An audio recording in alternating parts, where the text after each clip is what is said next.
गरीब राजा की कहानी। राजा को हमेशा इस बात का दुख रहता था कि धन दौलत के कमी के कारण वह अपनी प्रजा के लिए ज़्यादा कुछ नहीं कर पाता था। एक दिन उनके राज्य में एक महात्मा लंबी लंबी दाढ़ी, तन पर सिंगल वस्त्र धारण किए हुए आते हैं। यात्रा के कारण वह महात्मा भूख प्यास से बेहाल हो चुके थे और रास्ते के किनारे निढाल होकर बैठे हुए थे। आज के इस लेख में हम आपको गरीब राजा की कहानी बताने वाले हैं। गरीब राजा की ये दिलचस्प और मज़ेदार कहानी आपको बहुत पसंद आएगी, साथ ही आपको कुछ सीख भी देती है। तो आइए जानते हैं। एक राज्य में एक गरीब राजा रहता था। पड़ोसी राज्य से युद्ध के बाद उसका सारा राजसी खजाना खाली हो चुका था। धन संपत्ति के नाम पर उसके पास कुछ भी नहीं बचा हुआ था, परंतु वह एक हंसमुख राजा था और प्रजा की खुशी के लिए कुछ भी करने को तैयार रहता था। प्रजा अपनी परेशानी लेकर राजा के पास आते तो वह उन्हें ध्यान से सुनता और अपने ताकत अनुसार उनके परेशानियों को हल करने का प्रयास करता था।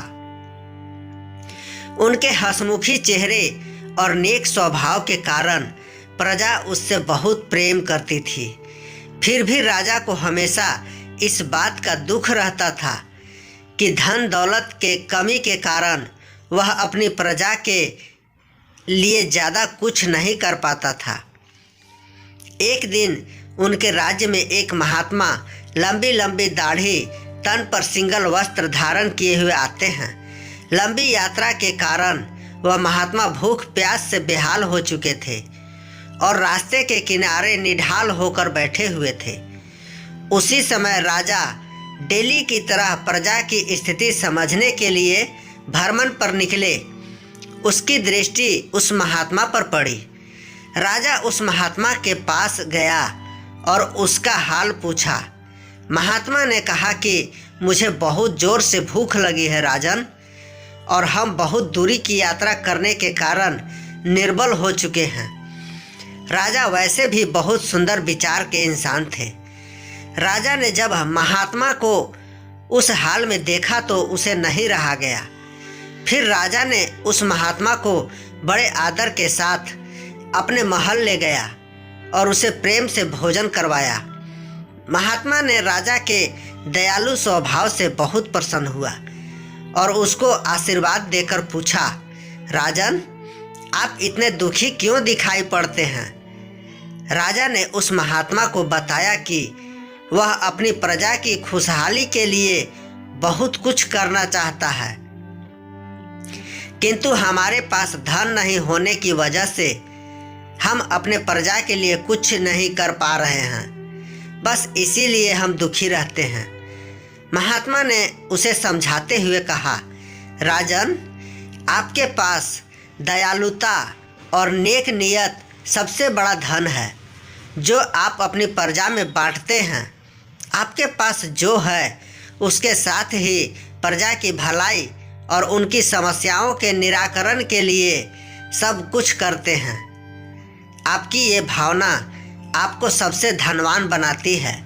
इसलिए आपकी प्रजा आपके धन संपत्ति से कोई मतलब नहीं रखती है।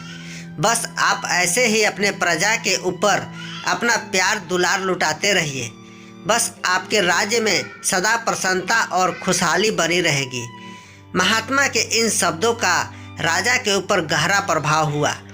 उसने निश्चय किया कि वह जिस हाल में है उसी में खुश रहेगा और उसी हाल में रहकर अपनी प्रजा को भी खुश रखेगा।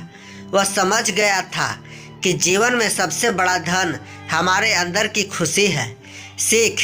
गरीब राजा की यह नेक कहानी हमें यह सिखाती है कि धन की अधिकता न होने पर भी हम अपनी ईमानदारी, नेकी और दयालुता से अपने जीवन को खुशहाल बना सकते हैं। मित्रों, आशा है आपको गरीब राजा की कहानी पसंद आई होगी।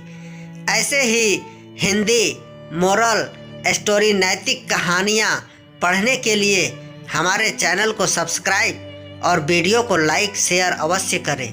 धन्यवाद।